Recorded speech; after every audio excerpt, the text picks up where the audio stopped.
Hello everyone, আসসালামু আলাইকুম। এই মুড়ির নাড়ুটা কে কে খেয়েছেন একটু কমেন্ট করে জানাবেন।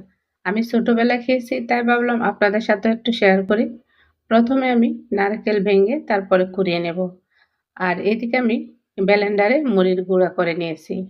একটা বাটিতে ১ কাপ পরিমাণ পানি দিয়ে ২ চামচ চিনি দিয়ে সামান্য পরিমাণ লবণ দিয়ে মিশিয়ে নেব। লবণটা আপনারা চাইলে স্কিপ করতে পারেন।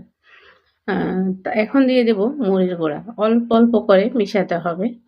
আমি একটু নেড়ে-চেড়ে তারপরে মিশিয়ে নেব। তারপরে দিয়ে দেব কোরানো নারকেল। নারকেল যত বেশি দিবেন খেতে কিন্তু তত বেশি মজা লাগবে।